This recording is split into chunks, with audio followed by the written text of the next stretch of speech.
Good evening, good evening. Good evening. Thank you. And welcome to the Schomburg Center for Research in Black Culture. My name is Novella Ford, and I'm the Manager of Public Programs here at the Schomburg Center. Also, hello and welcome to those who are watching on live stream. We thank you for choosing the Schomburg this evening because in a place like New York City, you have a million other things that you could be doing, but we're grateful that you decided to join us this evening for a theater talk with Sarah Jones about her new play, Sell by Date, presented by the Manhattan Theater Club. Joining Sarah in conversation this evening will be our moderator, Joan Morgan, and the play's director, Carolyn Cantor. As you may know, the Schomburg Center is a one-of-a-kind research institution that's dedicated to the collection, preservation, and interpretation of the global Black experience.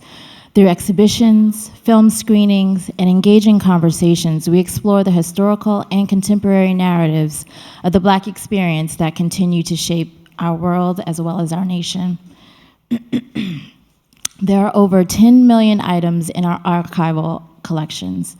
I urge you to take time to explore one of our 5 divisions, where you do not have to be a scholar to experience a first edition book by Ralph Ellison, or see iconic photos from the Civil Rights movement, or get up close to a Jacob Lawrence painting.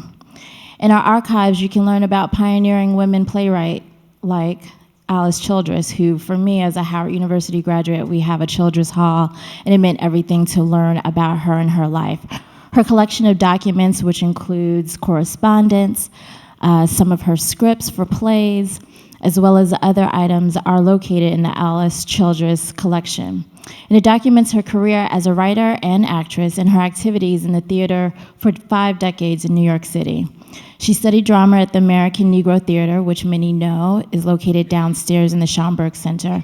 And if you take a quick look on Wikipedia, you'll also learn that her play, Trouble in Mind, was produced at the Greenwich Mews Theater in 1955.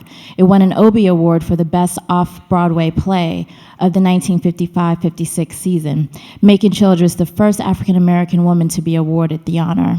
So you can see what's happening here on stage is also informed by our collections. My Schomburg is where history and the contemporary are always in conversation.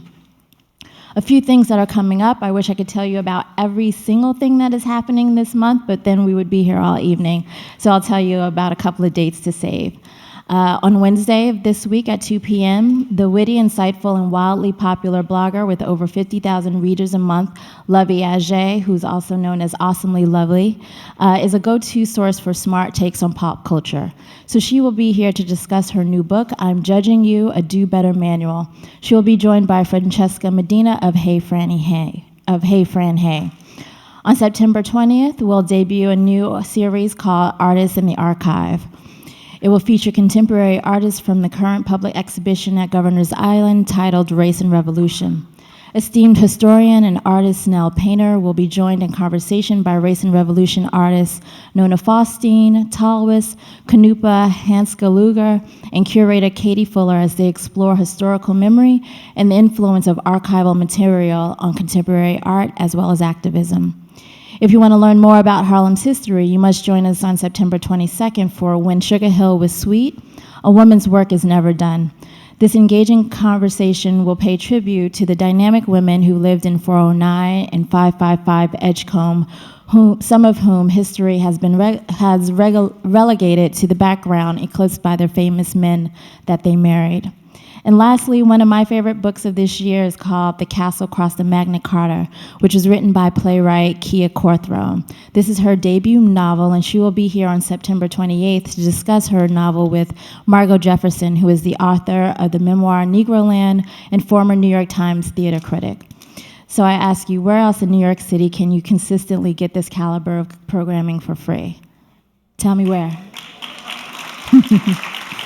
Not very many places. So let me send a very special thank you to our Schomburg Society members. Do we have any society members here? Excellent. Thank you, thank you, thank you. It is your support that makes it possible for us to deliver stellar programming year-round. If you would like to become a society member, please visit the membership table outside in the lobby. Our fall schedule of programs is available online via the Schomburg's website, schomburgcenter.org. You can also pick up our public programming brochure, which is also located in the lobby. Before we begin, I do ask that you silence your cell phones. I should see some rumbling because there's always one or two.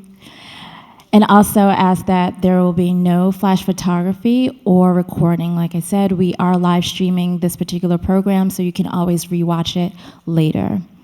So now turning to this evening.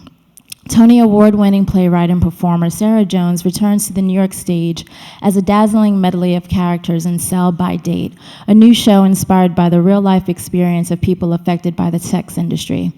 Sell by Date presents an honest, moving, and even humorous look at a complex and fascinating subject, all while doing what Sarah has become known and is her signature, preserving the full humanity of voices seldom heard in the theater. Joining her in conversation is the play's director, Carol Cantor, who has been working with Sarah for nearly 2 years on this particular play. And also moderating the conversation, noted journalist, author, and cultural critic, and might I add, hashtag professional black girl, Joan Morgan.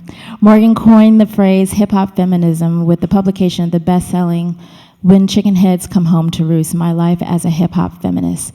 She began her professional writing career freelancing for The Village Voice before having her work published by Vibe, Interview, Ms., and becoming executive editor of Essence magazine. Morgan has been widely sought after as lecturer and commentator on hip-hop and feminism. So please welcome Joan Morgan, Sarah Jones, and Carol Cantor.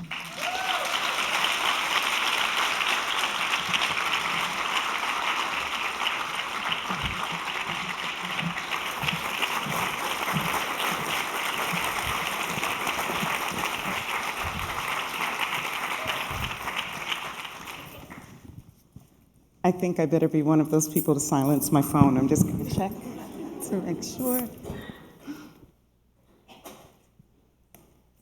Hello, everyone. Hello, Schomburg. Yay! Hi, Great Schomburg. to be here. And Novella, I actually lived in 555 Edgecombe. That was my very first apartment, so I'm incredibly excited about that.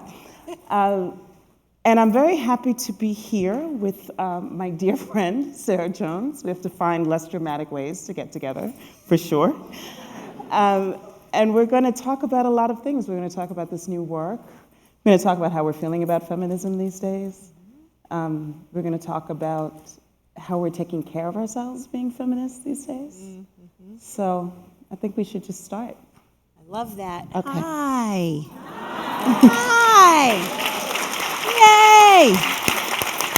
It's great. And it's funny, Carolyn and I have conversations about feminism these days and feminism in kind of another arc of time, because the play does look at, Sell by Date looks at how we self-define today and how the ways in which we interact with each other, men, women, people who identify along the continuum of gender, the gender spectrum and the orientation spectrum, and what will our descendants look back and think of us? Mm-hmm. Oh, I like that. So if you get your tickets. Right? Wouldn't you say so? But yeah, and within the conversations we're having on a daily basis, this is our day off. That's how much we love you. This is our one day off, but we are working nonstop, preparing the piece for its first preview on September 27th. And the personal experiences that I have as a woman of color, as a feminist, I identify as a feminist, right? And that weaves into how I experience being a playwright, writing this particular piece. So we actually engage in a personal kind of micro conversation within the macro world of working on this play. It's a funny thing. So that's actually one of the places I wanted to start. But before I start with what I was going to say, can you tell the audience a little bit about this play and why you chose the sex industry? Right. So I'll just be, completely transparent and say every time somebody says the sex industry, I'm like, don't tell pig, because I have this thing about, and maybe it's my my upbringing. I come from a family that, didn't talk. Why would anyone talk about such things? Such things did not exist. So I don't know if anyone in this room can relate, but there was, this is certainly not a topic one brought home to the dinner table or anything. And I think to this day, I feel a sense of, will this frighten people away from the theater? Will they think it's not about them or not relevant?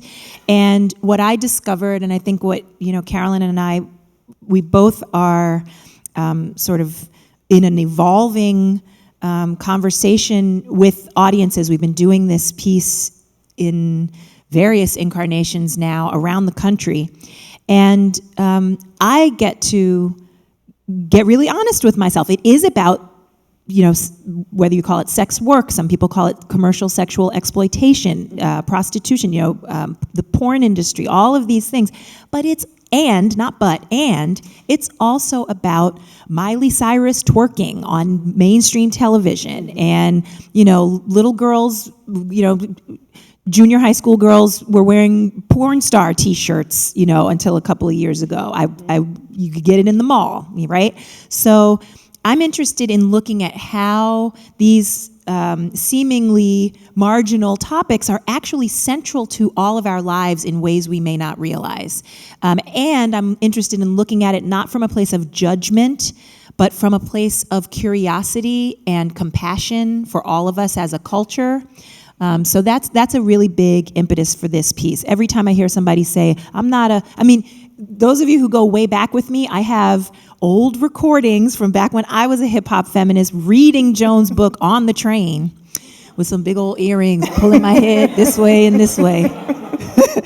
And I remember, I'm not Foxy Brown. I put it in a song. Your revolution has the line, something about some sexual thing that I'm not going to do, and then kind of pitting myself against some woman who I cast off morally because she would dare.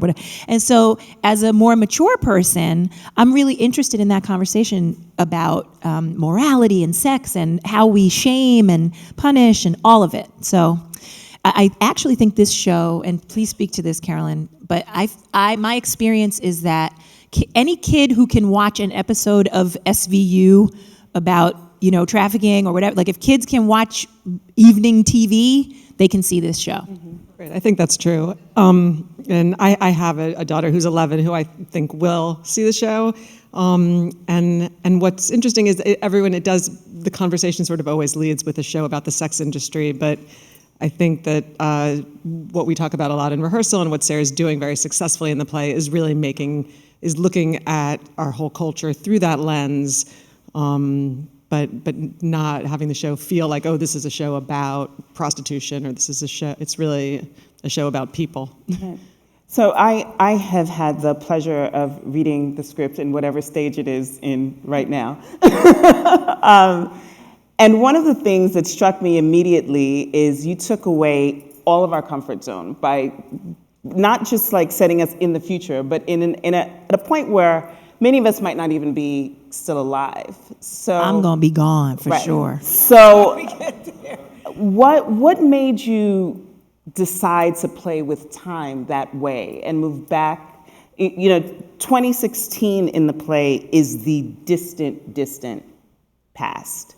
So you're just giving it all away. Mm-hmm. I'm gonna tiptoe. No, so it's true. And I just remember thinking, as I watched yet another brilliant performance of a really well-written play that was, executed with love, and, people were so moved at the end, but we were all really depressed. Mm-hmm. And I remember coming out of the theater and hearing other, theater patrons and kind of having a conversation. Wow, that was, I don't know how I felt traumatized at the end, and like there was no hope. And I thought, what if I could write a piece that at the end of it, somehow all the way through it, I felt engaged and alive, and then at the end I somehow felt lifted up or hopeful or like there's at least a conversation to be had. And so I set about doing that 4 years ago. And it has taken me that long to really allow in all the help that I needed to do this. It really does take a village to raise a one-woman show. And, it wasn't easy. There were moments where I was like, it's done. People like it. It's good enough. And, I had voices of, people outside me, and then that little voice in my head that was like, come on, Sarah, you can do better than this. This is really important material. Write the play that you want to see. Don't just get up there and be like, I can do crazy voices. I think that one of the things that happens for those of us who do feminist work is that there is a kind of language that we become really reliant on. So we know how to talk about race. We know how to talk about intersectionality. We know the proper way to talk about gender, to be on the sort of PC, I'm a good feminist side of things. And you have said a piece where all that stuff gets kind of thrown out the window. Like, I don't think I saw the word patriarchy once in the entire script. And so reached goals. You are really pushing us to find new language and move out of these places that are very sort of comfortable for us, even for those who do this work. But I have to imagine that that's a little terrifying. Were you scared? Yes, and I want to be clear. I'm not suggesting patriarchy doesn't exist. I just thought, what if, I remember hearing somebody say this, and I say this with love because there are some beautiful poems with the word butterfly in them. But I remember I was like, well, this poem has the word butterfly in it. And I want to see if I can reach for the image. Butterfly feels like the first beautiful image. But what can I reach for that deepens my conversation? What am I really saying here? Can I reach past my first kind of comfortable space as a writer? And so I think as a feminist writer and a thinker, trying to really put myself in my grandchildren's and great-grandchildren's and maybe one more generation's shoes. That was my goal, to sort of trying to track, what is the trajectory based on where we are now. It's physics. It's like sociology meets physics. Like if I look at what we're launching now, where do I think we'll be on this graph in X number of years? And so I really wanted to play it all the way to, a point where I think we can all still connect. Because that's the interesting thing, right? If we talk about the suffrage movement, or if we talk about slavery, I remember when I was a kid, I lived in D.C. for a while, and there would be ads on TV for the Colonial Williamsburg. And I remember thinking, I don't know if I want to go to that. But then I thought, maybe somebody thought, well, it's over. So now it's more palatable. You can go and, people are reenacting it. And I still never went. But, I just think there's something there's a freedom in imagining what's possible depending on how where do we think we are now? Do we think we need to course correct? If we do, what do we think that course correction looks like? And where would that send us on the same on the same graph? So. I just want to add, Sarah's writing and performing a play and a piece of theater, and almost every day she will write something and say, oh, someone's going to be so mad at me for this. My feminist friends are going to kill me. And she has to take a moment and really ask, what does the play want? And kind of take her agenda out of the process and just hold on to some other truth that's about this work that she's been researching and writing for so many years. That was actually my next question, I wanted you to talk a little bit about what does it mean to be a feminist artist to you? And I ask that because many times when we create from a position that people think of as ideological, there's a lot of expectation in terms of representation. So a feminist character might not do this. A truly feminist character might not say that. And that often conflicts with art. So I wanted you to talk about how you balance that tension. Yeah, I mean, Carolyn's right. It's often a case of my doing my best. I do not do this perfectly, but if I think the play needs some, if I think this is what actually happens in this future world, and my ego says, people are not going to like you if you do that. My job is to muster the courage to worry about pleasing people in some other context. But the play is my, my true north. My North Star is communicating what I think this play, the world of this play. That said, I'm not looking forward to difficult there are difficult conversations. They're uncomfortable. I've already had some. And I just think that, I don't do this work to be liked. I really don't. I can't, because then I won't be responsible to it. I'm making it accountable to me. Are you making people like me enough, play? It's exactly the opposite. My job is to serve this play. Can you talk to us a little bit about your process? So we're friends, but I've watched your work now for many years. And you live with a lot of people in your head, Sarah. I know. You do. I'm just curious about, what is that like? What is that like to sort of wake up at your house on a Saturday and we don't really know who might be there? I can tell you I'm divorced. It's not easy to live with me.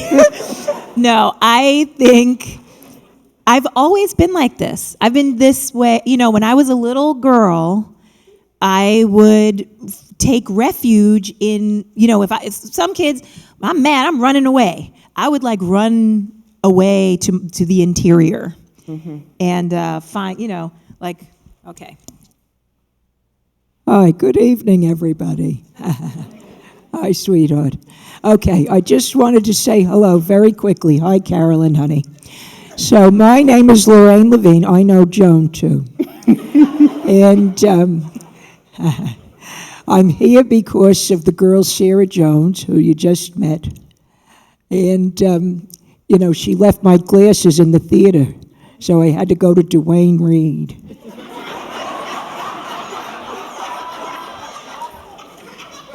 I should really leave it there. But the point is, Sarah has been like this since she was small. And, she had all the different relatives, the different backgrounds, the black, white, intermarried, and the whole thing, which is wonderful. And it's true. And, so for her it was normal to have all the different people all around, different cultural everything. And she started then doing, making believe and pretending. Yeah.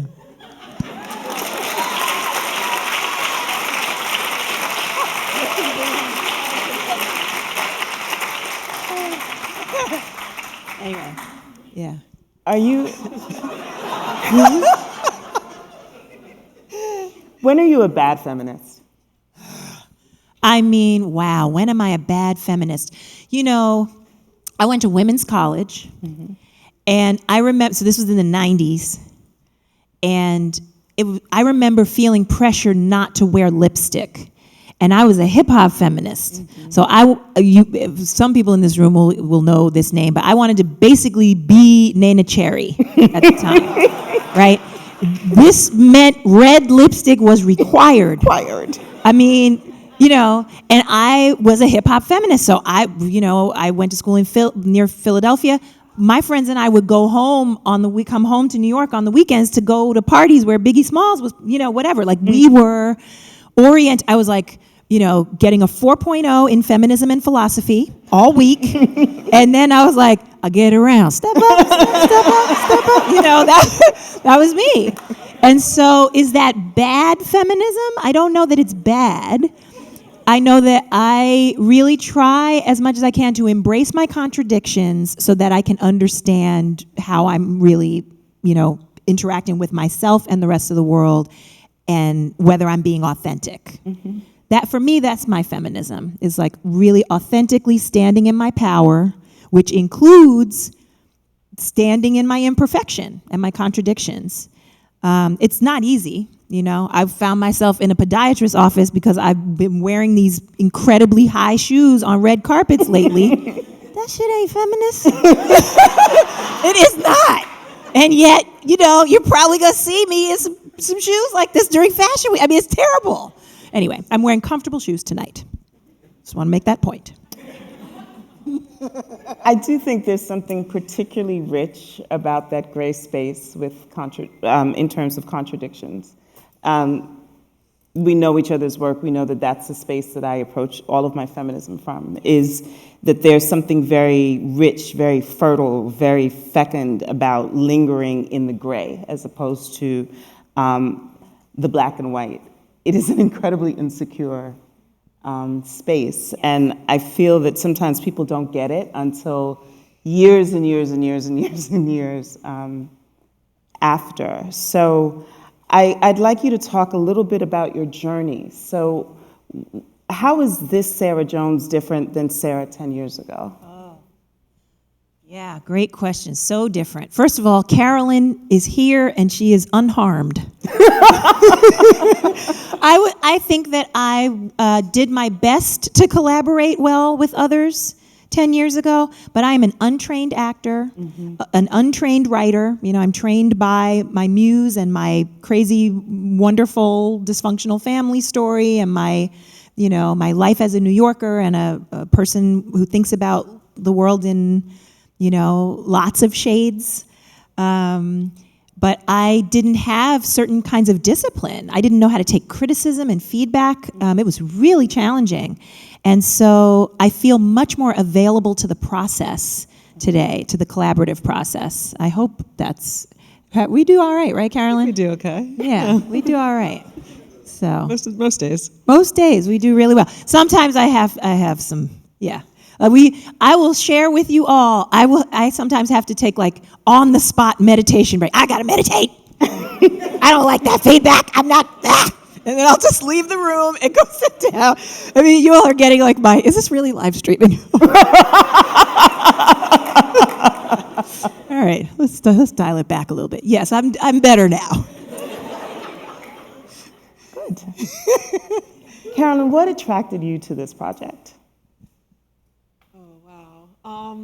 Well, when I first read this piece in a very, very different form, almost like more than a year and a half ago, right? Like,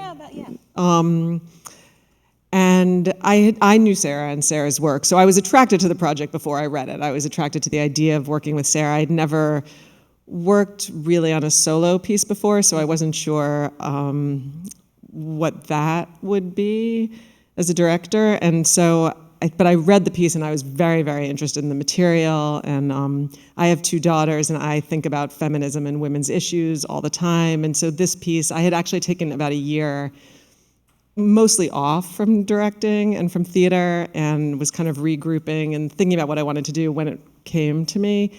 And I had a conversation. Sarah was in Paris and I was on my bedroom floor and we had a Skype call, and we just had a really beautiful connection.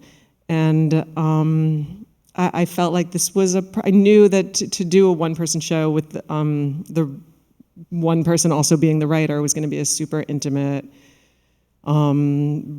really challenging in many, many ways because of that level of intimacy kind of thing. And I felt like it was the connection to Sarah and how it just felt like we got each other. And I thought we can do this. It's going to be a lot of work. There's a long road in front of us, but I want to be on it with her. Sarah, I've got to confess something.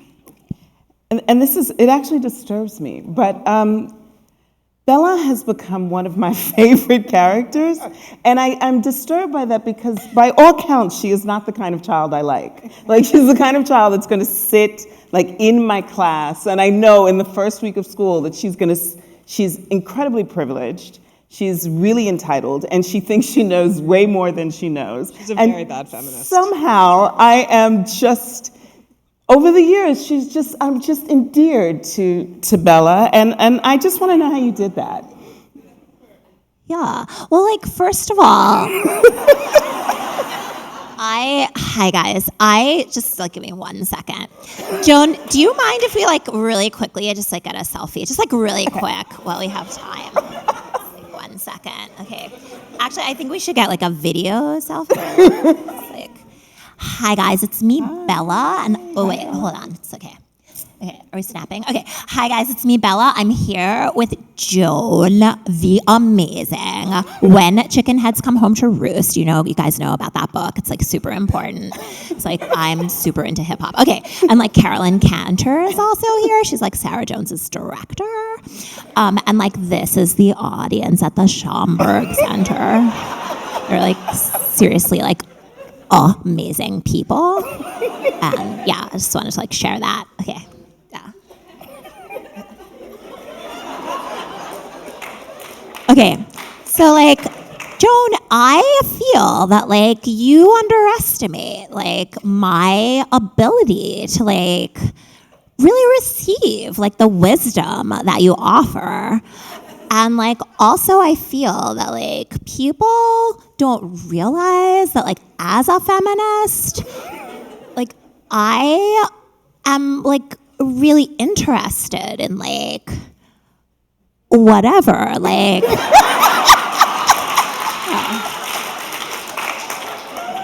exactly, they know what I mean.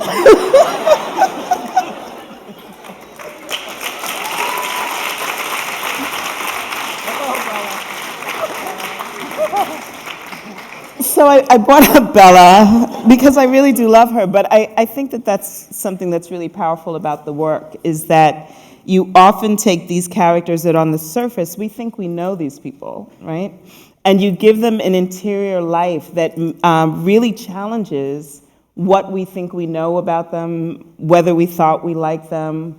We're New Yorkers, and there's certain kind of New York characters that we just sort of dismiss because we think I've seen that person my entire life. And I just have to say that your ability to kind of really, really, really strive for your character's interiority is just magic. And I have always loved you for that. So. Can I add something to that? Because the thing with Sarah is that she truly loves all of her characters and really gets them. The other day we were talking about one of her male characters, and in the conversation it came up that he was kind of a douchebag, and Sarah looked shocked and so offended that people would think that, and she started defending him and his point of view in this very passionate and really amazing way. She gets them all. She really does. She gets them all, and she cares about them and their points of view, and understands the points of view in a very deep way. So can we talk for a second just about, this is such a interesting feminist moment, right? I've been an out feminist now for a good half of my life. I certainly remember when I didn't identify as a feminist, but I'm at an age where I realize there really is a difference in terms of how I may think about feminism versus how a millennial thinks about feminism. So I'm looking at this election, and it's a difficult election to watch. But however you may feel about the candidates, there is something about the historical moment that our first Black president is possibly going to be followed by the first female president of the United States. And for me, that's an amazing historical moment to watch. And so I had, on Facebook, I have a writer page, and I posted something hopefully more eloquent than that. But a couple of the younger women who were on the page just sort of felt like they really don't like Hillary. And they sort of just felt like what is the big deal? Like, I always knew there'd be a female president. I'm like, do you understand what a privilege it is to just have known your entire life that there's going to be, at some point, there's going to be a woman that runs the country that you live in? And so it's a really interesting moment, particularly when you look at the way that she's having a hard time connecting to younger women who people assumed were like, she's got the feminists, you know? But we're also in a time that a lot of people think of themselves as post-feminist. And so I just wanted to know how you're processing that, because I'm still trying to work that through. Yeah, I mean, first of all, I would say, anybody who tells me they're post-feminist, I tend to feel like, I think you're a little early. I mean, you know, post-racial, I think, you know, you're a little ahead of what reality. And, you know, Bella was feeling the burn. So I had this character who every day was like, Yeah, but I mean, if you actually look at the issues, and I was like, Bella, you know, I'm like arguing with right. And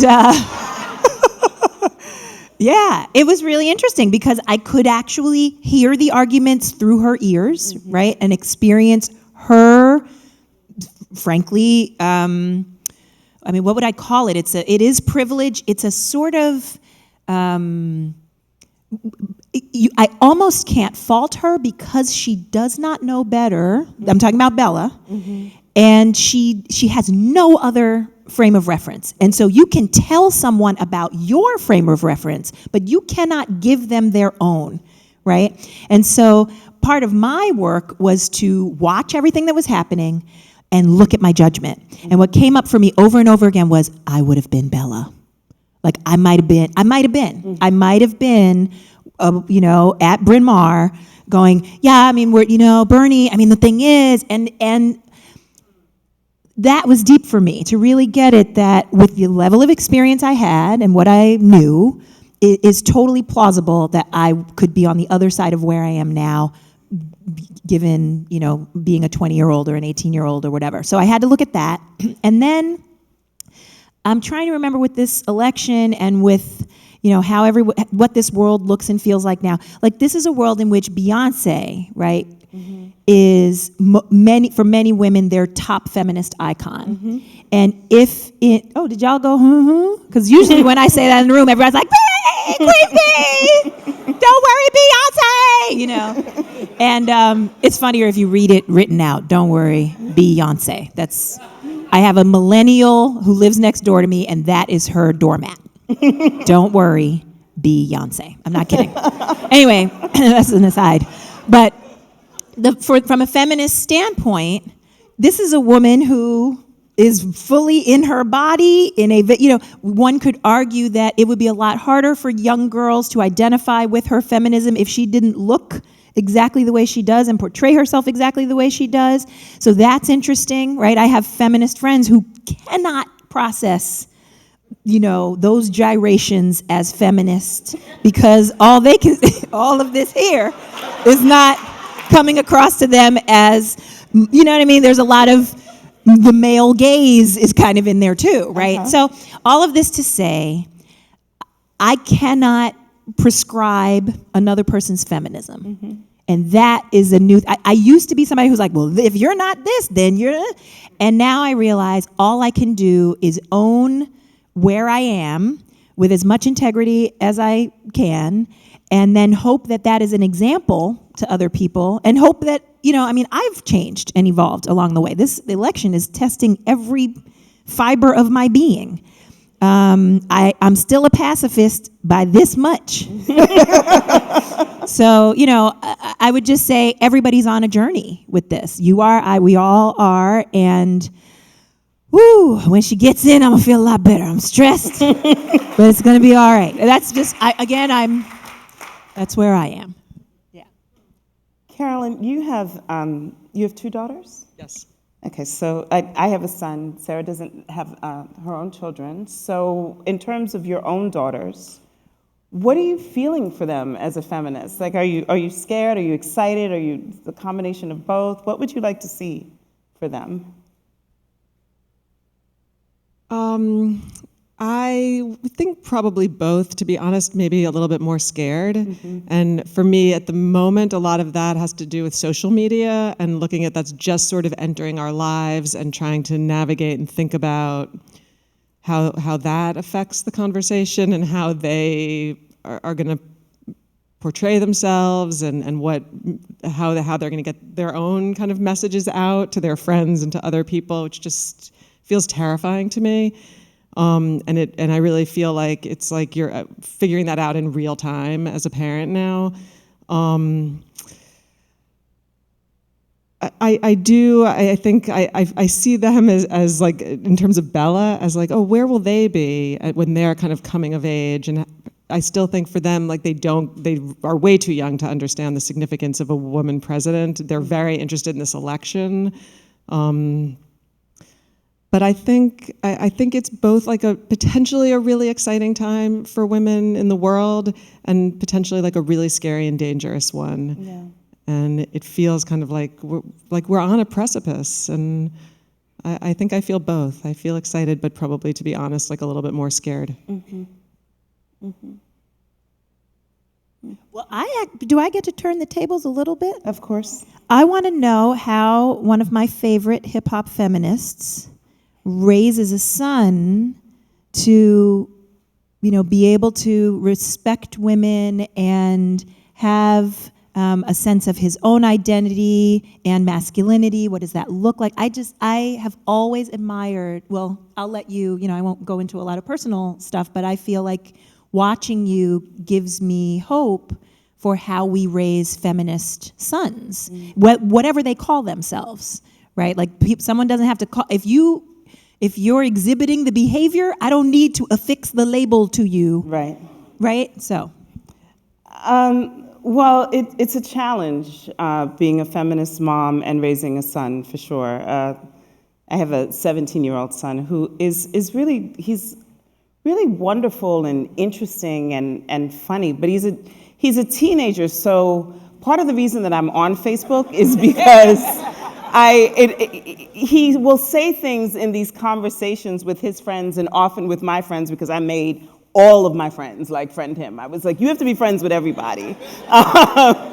But it's watching him in these other conversations that allow me to understand how he's processing the world. And so, I think I did all of when they're younger, it's a lot easier. It's like, it's fine if you like pink, sweetheart, My son liked to play with dolls, particularly if they were like in families. And then we got to this age where I knew that if the girls were coming, that they could be out, but if he had little boys coming, that he would want me to like put them away. And I would have to sort of breathe through it and let him find his way through the whole thing. And so, now he's back. Pink is now still his favorite color, but he does these really cool things. Like, I see him sort of taking on the challenges of a teenage masculinity and what that means.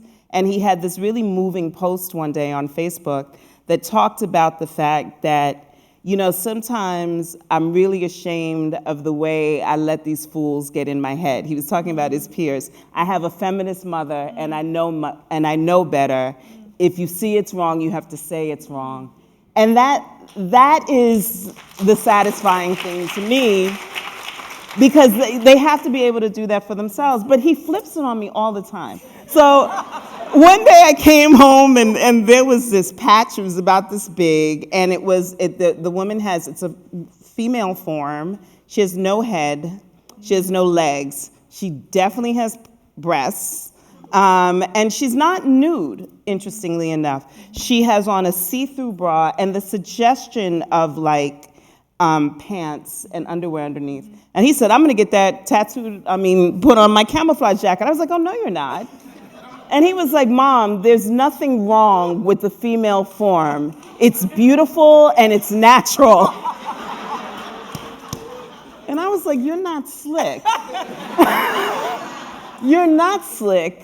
And so we had to get into this whole debate about the problem was the see-through bra and the see-through panties and the headlessness. and the obvious objectification. So the other thing is that, you raise them like that, and then they use all your lingo and they try to challenge you in these very interesting ways. But,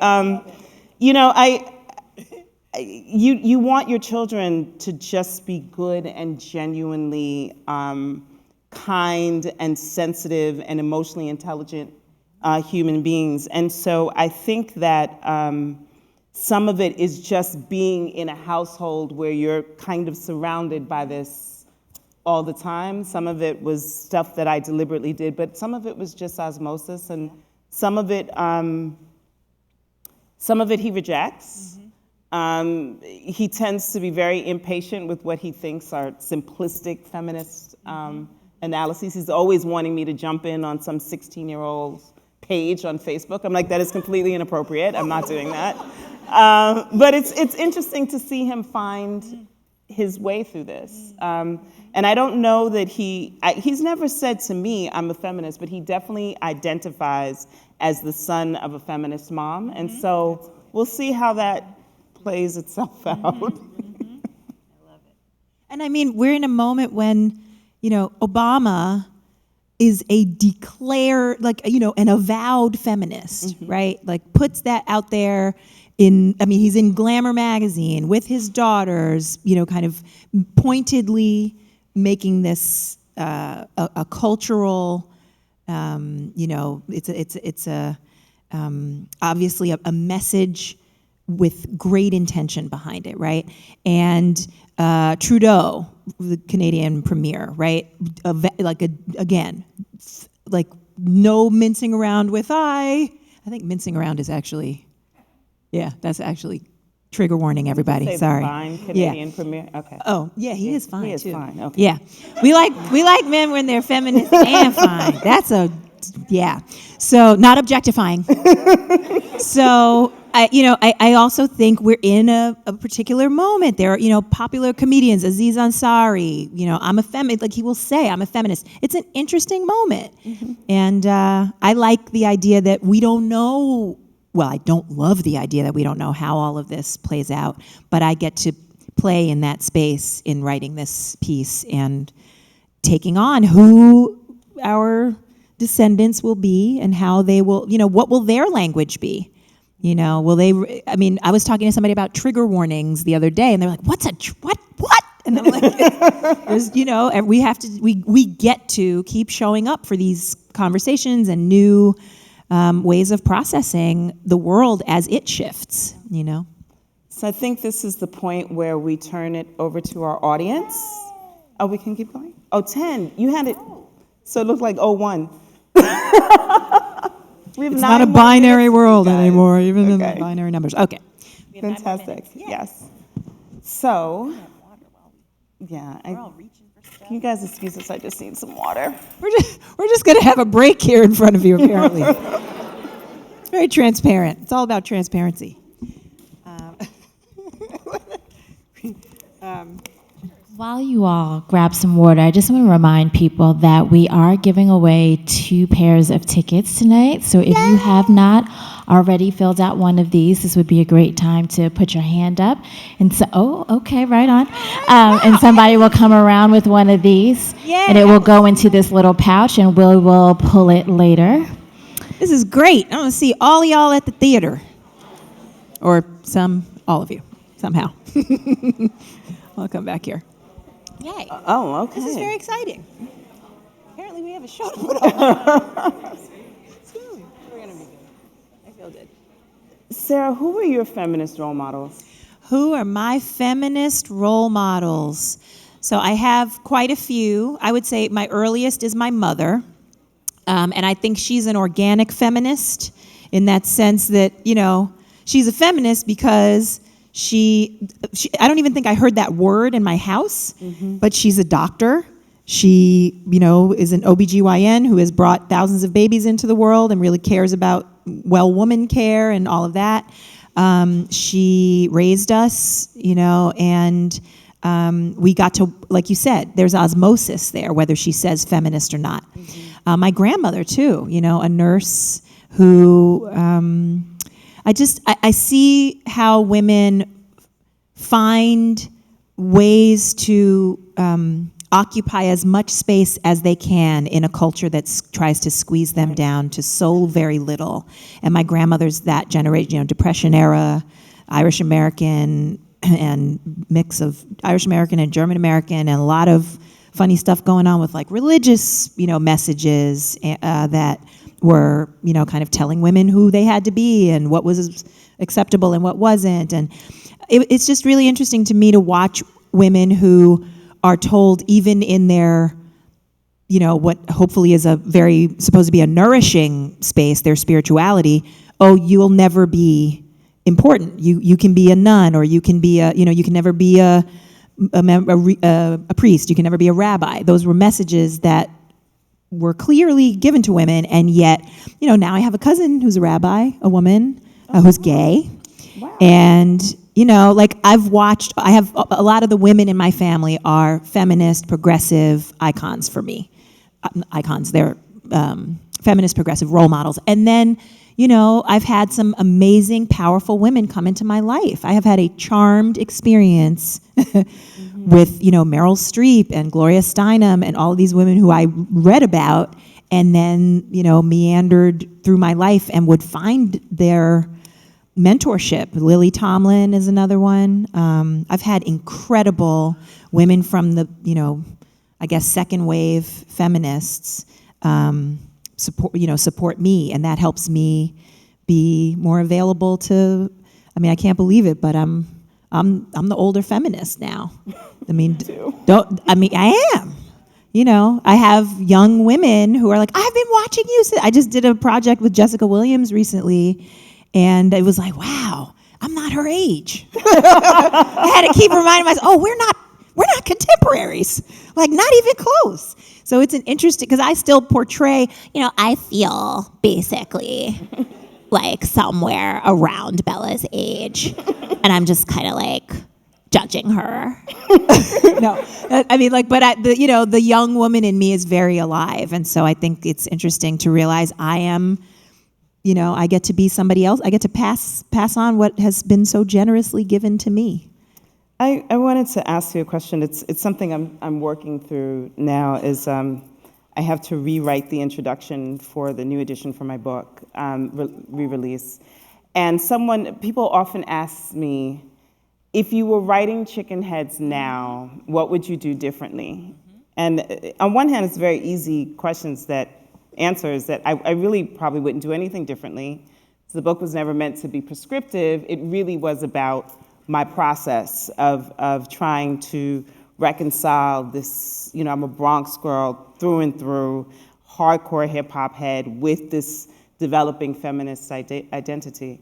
On the other hand, I don't know that I could write Chicken Heads now, because the idea of being able to shape feminism through a cultural movement as a Black woman is something that seems so distant at a time when Black women's bodies are being so violated by violence, state-sanctioned violence, domestic violence. We've seen an incredible uptick in the murders of trans women. And so there are these sort of real-life, day-to-day, how do we stay alive concerns of feminism. And so I'm wondering, with the murders kind of very black and white, right? How do we still allow ourselves to maintain a feminism that is staked and believes in gray space? Right. I think about, there's sort of we can set up a binary, right? Like either we really understand that there are life-threatening issues here, that this is, we're in some ways in a state of emergency as Black women, right? And I have to say, I'm always, I'm not a statistician or anything, but I'm mindful when people say, this is all happening now. It's been happening, but we have camera phones. Right? We have ways of documenting what was before just kind of in the ether, and nobody had proof, and you knew somebody died, but it was now it's, right? So, but I don't think it's a case of, or it helps me to frame things in terms of not either I'm, here, or I can, stake my feminism in the gray. It's both. like yes to the urgency and to the gray and like that. What is that great? I think it's like a union thing, but like, the idea that I don't want your revolution if I can't dance in your revolution, right? Like I want to be on the front lines and acknowledge the urgency of this moment. And what is it? Somebody may know this in this room, but some of the words to this little thing that's coming to my mind are hearts starve as well as bodies, give us bread, but give us roses, right? So whatever our emergency is, we must also have, a kind of stubborn willingness to hold on to our grace, to our beauty, to our gray spaces, to our aesthetic. I remember being in South Africa and people were protesting it with style, hat cocked to the side like this, you know what I mean? Running through the street with style, wild protest, you know what I mean? So that's what came up for me when you were. What does feminist joy look like for you? It looks like this stage. It looks like, one of the wonderful things about working with Carolyn, the theater is not a bastion of, gender equality. Right. It's just not. Our whole world isn't. And so the theater world is no different. And getting to work with Carolyn was really important. Like, I have not worked with a female director before. Wow, that's deep. Right. Wow, hello. I'm just waking up to, thank you for helping me get the memo. So I think there's, this is an opportunity to, and again, I think stubbornness came into my head. Elizabeth Gilbert, the writer, Eat, Pray, Love, and now Big Magic, which if you're a creative person, which you are, whether you do it for a living or not, I love that book, and it really speaks to this idea of creative joy, creative living beyond fear, right? Which for me, usually if I'm in fear, I'm blocked. I might get the work done. I've done a lot of work, spurred on by fear. And I've done feminist work out of fear, protesting in front of, Planned Parenthood, all that from a place of tightness and fear and a sense of persecution that's real but not helpful to me. So if I can shift into a space of going to the protest, being involved and stubbornly owning a space of joy that nothing can touch. And we are capable of that. I'm always fascinated by stories about, activists who manage to hold on to their poetry, their creative practices, whatever it is, in a jail cell, in the midst of, terrible conditions, people manage to hold on to their joy. And I think it's a discipline, it's a practice, it's something that is really hard to do alone, but if we do it as a collective, we help one another, kind of practice that discipline. So I almost see joy. Oh, that's why Elizabeth came to my mind, because I have this thing, I heard someone say it and I love it. What if joy were our only metric for success? Right? So I'm not worried about the gross domestic product. I'm worried about the gross domestic happiness or joy, right? So even in our struggles, can we think to ourselves, wow, I stayed joyful. I hugged someone. I told someone I loved them today, even though I had to, clean up their bruises while we were in a protest. If you go to bed like that, you wake up the next morning ready to do battle and hold on to your joy. Yeah.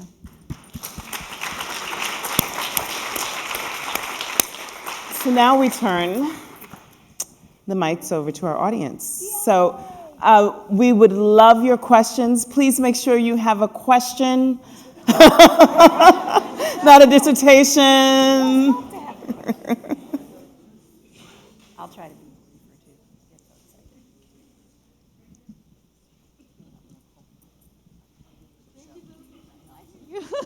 We're just bonded. Hi, my name is Aram Claiborne, and I want to be selfish right now to ask you a question about your process, finding the voice of your friends / family / characters, because I know you're writing all from your love. So I wanted to know what the process of your finding the voice of these characters. Is it technical, or is it inspirational, or is it within the people that you know? Thank you. You answered beautifully already. It's all three of those things. And I think it's, like I said, I grew up, my family was, I had people talking like this in one ear, right? And I'm sitting at the table and they're there and I'm talking back to them. And then I have on the other side, Oh, I'm over here. Hi. and then I went off to school and I lived in New York, and my teachers, everyone was making this music that I just heard it everywhere. So it was, the teacher who is teaching me mathematics, I could not focus on the formula because I am totally enthralled by the way this woman is talking, the way the head is moving, everything about it, and I have to learn more. I must. I can't. I would go to my friends' place. I hate to say that, but many of my relationships are based on fantastic accent. So I think it's all of it. This is terrible. Is that really true? Oh, you'll hold it? Maybe a couple of romantic ones were bad. Okay. Sorry. Yeah. Hello, good evening. Oh, where are you? Hi, hey. Hey, how are you? Great. So, my name is Kenyatta. Hello, everyone. Hi, Kenyatta. And hi, hey. So, I just wanted to know, I don't really know that much about feminism, well, the intricate parts about it. I just kind of know that it's trying to help with women's rights, the marginalization, the ostracization of women and things like that. But I just wanted to know what's your take on good hair? Like, what's your definition of it? Are you talking about the movie or the general concept? The general concept, like what would you consider or define as good hair? That's interesting. You took me, I was like, I'm riding along, and I was like, so, I hope, so there was a movie called Good Hair, which is why I thought you were referencing that. And I have a if you blink, you'll miss it moment in that film. But in the interview with Chris Rock did this documentary. So we sat and talked for like an hour and a half about my hair and my history with hair. And so it's a fraught topic that I think is connected to feminism, and particularly the feminism of women of color, black women whose hair is kind of imbued with all this meaning in a culture where our hair has historically been, maligned. There's something wrong with it and we have to fix it. When I was growing up, you gonna leave with your hair like that? This was a common, this would have been like a bit, real, Sarah, don't you want, presentable, professional, all these words. I was born presentable. So my feminism has to incorporate believing that my hair is part of my overall immutable value, right? My value is not a trait that can be changed just because I straighten my hair. That said, I have to go on television tomorrow and I will tell you the truth, because apparently I'm just laying it all out in here for you all, that there's a part of me that's like, oh, I should just straighten it. It would be so much easier. It's such a character. I used to straighten my hair for performance. And I want to say, I know that part of that was I was going for neutrality. I really wanted to, like, the same way I would wear all black and long sleeves and pants so that I was sort of gender neutral. My goal was to sort of be ethnicity neutral with my hair. But I've experimented recently, and Carolyn's encouraged this, with having my hair like that. What if this is my neutral? What if I don't have to hyphenate my hair or whatever? So I'm going to do my best to let my hair do what it's going to do tomorrow, because, it doesn't matter how many people see it. If I can't see its beauty, then my feminism, my sense of my own value and worth is compromised. And it's hard out there in the world with images that negate the value of our hair. But there's more and more. I'm grateful for beautiful women like Joan and Lupita Nyong'o, everybody who's, there were no magazine covers with women with natural hair when I was a kid. There were barely any women of color on a magazine cover. That was like really rare. Mm-hmm. So today, to have women whose hair looks like mine on magazine covers, it's a shift that is, I think, connected with feminism and women's empowerment more broadly. Seth Meyers. Hi, my name is Estelle Ngaba, and I'm in finance. That's the work that I do.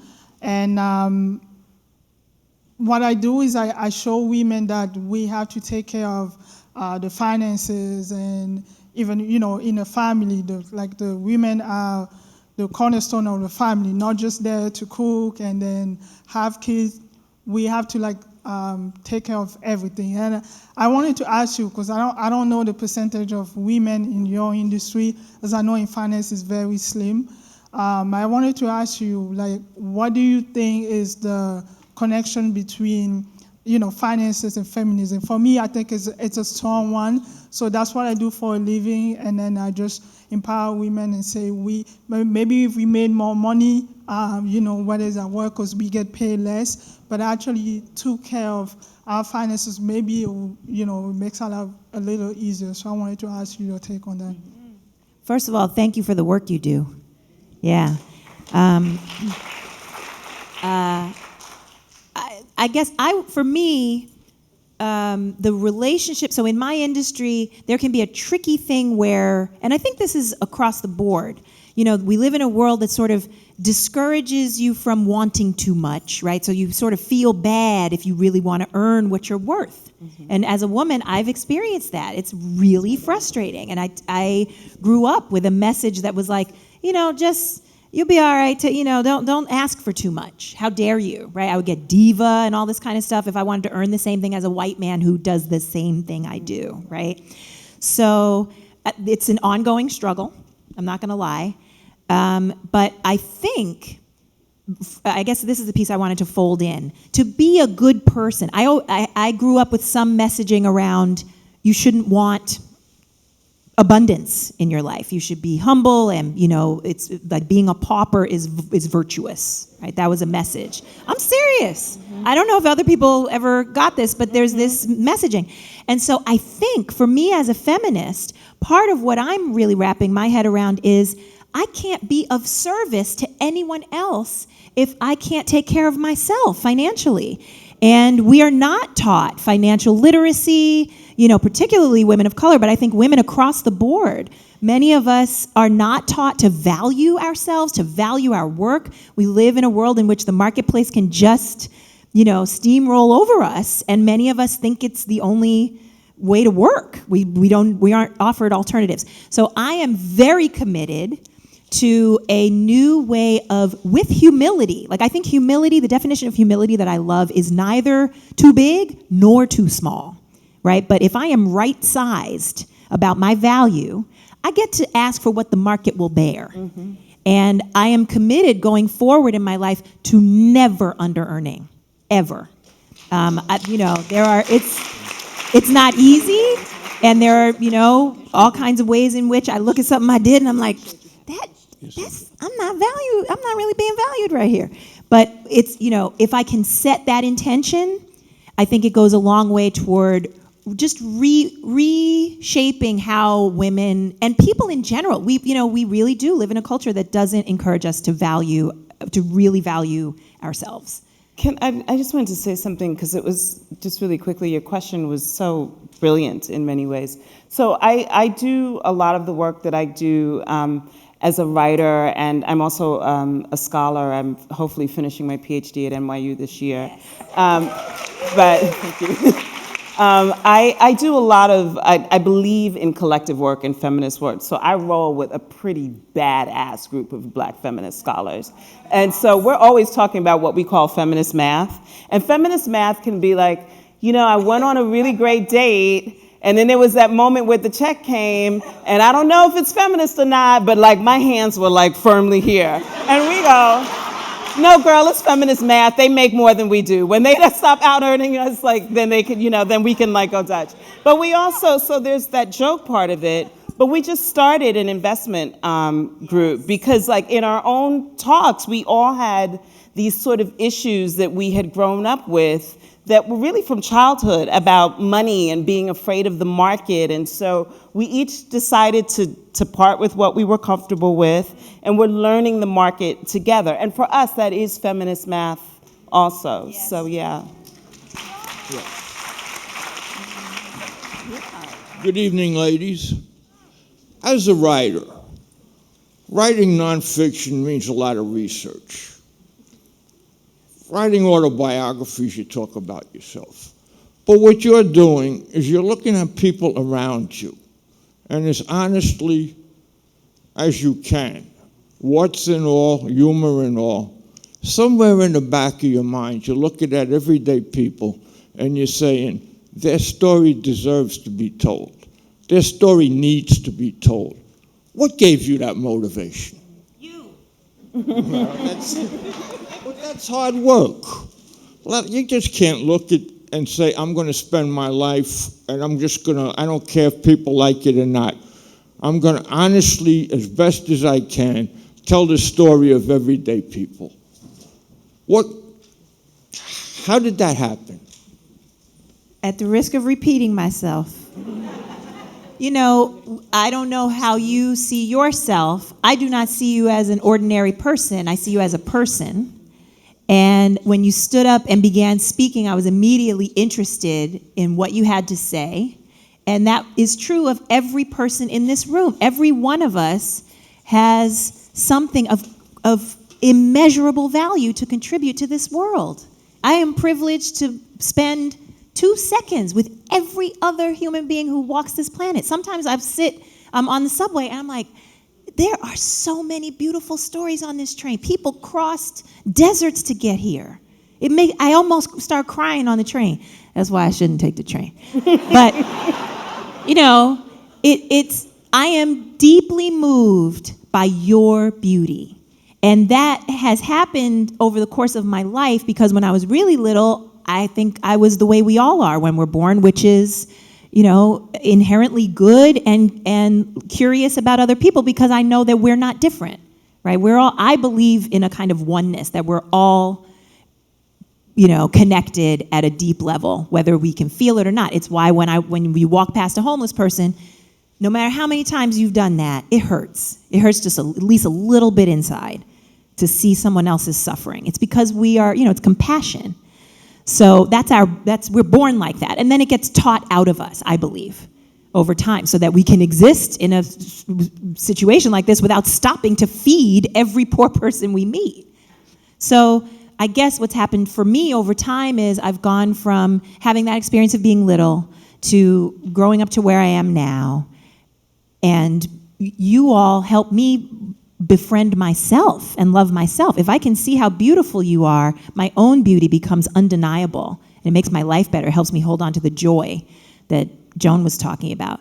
So that really, I do this because I must, and it's a privilege.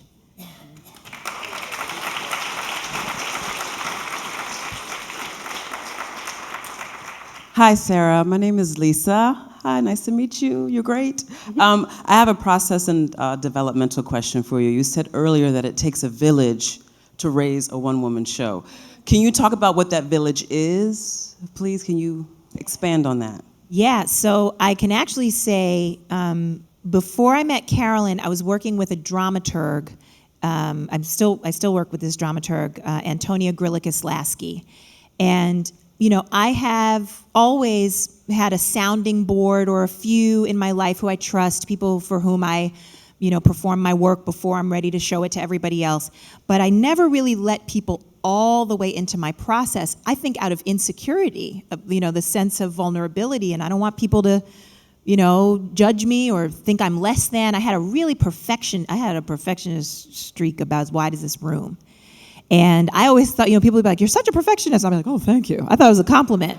It's actually a killer of work is what it is. It will kill your work and it will kill you. So that's my experience. So letting other people into my process was new for me when I was writing this piece. But again, this piece is so different from Bridge and Tunnel in that I had I loved Bridge and Tunnel, but I kind of was like, you're going to be what I want you to be. And it was. And I love that piece. I'm deeply grateful for my experience with it. That said, this time around, I feel a kind of surrender in a good way to the process. I am not running the show. I am writing the show. So when the piece was like, this is huge. we need some extra ears. I was like, I don't know how you do that. And then this dramaturg fell in my lap. I mean, it was ridiculous, right? So because I was open to it, a friend of a friend had brought her to a bunch of my shows. I didn't even know it. And the next thing I know, we're working together. So that's the other thing, is letting it be kind of an organic flow is part of that village, not like clinging desperately to like, I don't know what to do, but just saying, I'm open to help. I know that I can't do this alone. And then I'm willing to receive whoever's around, and with some discernment, letting in people who I can tell really, she's the dramaturg for two people, me and Tony Kushner. That's, for me, that was like, that as a playwright, I was like, yes, that pedigree, that works. And then Carolyn came into my life through Sundance, the Sundance Theater Lab. We met, and I was like, this is my road dog right here. We're gonna do this thing together. And letting in her help and her guidance, even when my ego is going, I'm really not articulate sometimes, and I just use my face and onomatopoeia to get through it. But, letting in support and help and the skill set that I don't have and the eyes that I don't have outside myself, that's the village. But Carolyn, I'd love to, you've been with me. You've been through this journey with me in lots of iterations, so. I mean, yeah, it's been a long and exciting and challenging process. And Sarah actually has been, she knows what she wants to write, but also one of the most open people, really, as much as she's very open with her emotions. So when comments are painful, that's a part of the process, is navigating that and figuring out how to get through it and keep going and keep the engine running so that the play can come through. And I think she really trusts, and she trusts herself, and she trusts me and Antonia, and it's just been a really, really hard and really exciting journey. It has, but hard is good. Hard is good. If it was, you want it to be hard. Hi, this will be our last question. Yay. Sorry. I first saw you in Bridge and Tunnel, and yes, amazing. And my goddaughter is here tonight, and I'm here because I wanted her to know you, because you're amazing at your craft.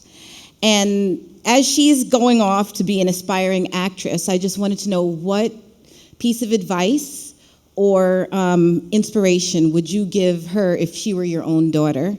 And I just want to say one more thing before you answer that. Jocelyn, you don't have to worry about winning those tickets. I already got 6 for us. You got a good godmother there. Thank you. Look at that. The universe provides. So, are you Jocelyn? Yes, I am. You with your star? You already got your stars on. Yeah, that's it, right? So I would say for you and for everyone in this room, whether you're an actor, I would say, in the making, or you do anything else in this life, you are trustworthy. And I didn't grow up with that message, being offered on a regular basis. I kind of got it. My parents, you're smart, you're this, but there was this sense of like, I don't know what I'm doing, I can't trust this. You have an internal compass that you can trust, whether it's acting choices or, other choices in life. So I guess I would say, invest deeply in yourself. Do great self-care. It sounds counterintuitive. I probably should be saying, like, get an agent, do this, do that. I meditate. It helps me a lot. Mindfulness, just wake up to right now. I'm in my head all the time. Oh, what am I going to do? Oh my God, it's not even real. There's a great Mark Twain quote that I love. I've seen a great many troubles in my life, most of which never happened. So, you know what I mean? Just trust your process, and take good care of yourself. Surround yourself with other people who are taking good care of themselves and who you trust, and live in today. Like really try to feel your feet on the floor, take a deep breath, and take in right now, this is a miracle, right? We are so, I don't know, we're so alive and we're here, with all of it. I'm not saying, everything's great. There's no Trump. There's a Trump. But yes, and life is incredible and we have a lot of choices and we get to show up for them when we fill our own well first and then we can overflow into the world. So break legs. All right. Yay! Oh, and I want to thank Joan and Carolyn and all of you. And my village includes MTC, the theater, where hopefully we'll be seeing you all. And Miss Marcia Pendleton, who helped arrange all of this, and the Schomburg. So I want to thank all of you. And if you're social media people, I'm trying to get better with the social media. So you can follow me on Instagram and Twitter and all that good stuff, and we'll stay in touch. I think maybe it's there. Mm-hmm. There it is. So if you all actually look for me, I'll go on there.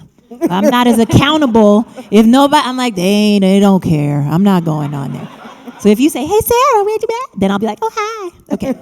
Yay, and thank you. Thank you for taking You're welcome. care of Thank you all for such an amazing conversation. Thank you. Quick question for you. Do you have a hashtag for the play? Yes, it's hashtag sell by date. So it's MTC though or something. No, the hashtag is just sell by date. Those 3 words together with no spaces, but it's BUY. So you can think about why it's that way, but it's sell by date, hashtag sell by date. Okay. No slashes, just hashtag sell by date. Excellent, thank you. So I also wanted to say thank you to Marcia Pendleton, who's with Walk Tall Girl Productions, who really helps us with a lot of our theater talks, and also to the Manhattan Theater Club, who is presenting this particular play. For the first 5 weeks of the play, you can get $30 tickets, so I suggest you head online to start purchasing your tickets. Cheaper than dinner. The show is at New York City Center, Stage 2, and previews begin Tuesday, September 27th, and opening night is Tuesday, October 18th. So make sure you go online and purchase your tickets. So now we have 2 vouchers, and those vouchers basically seat 2 people for the play. I've collected everybody's cards that filled them out. Okay. But also, if you are here in the room, that means that you are in one of the seats. So we've decided to just go ahead and call a seat number. So you have been taken into consideration. So the first seat number will be row I. Yeah, you're going to have to ask the person at the end of the row, which row is I? Bingo.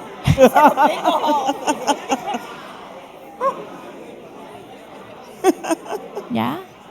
I? 25. Yes, I? Thesha. Row I? No, there's no row I. Row F? There is a row F, okay. Seat 106.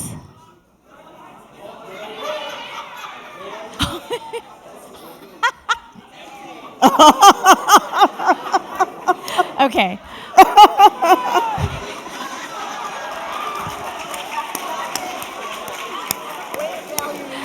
Okay. We're just going to take the row behind it, same seat, 106. Okay. And the second one will be M114. Is anybody in M114? Row M? No, still empty? Okay. Ooh-wee. All right. M116? Still no one? Okay, excellent. Thank you all so much. Please make sure that they have your name as well as email address, and thank you again for joining us. Have a good evening.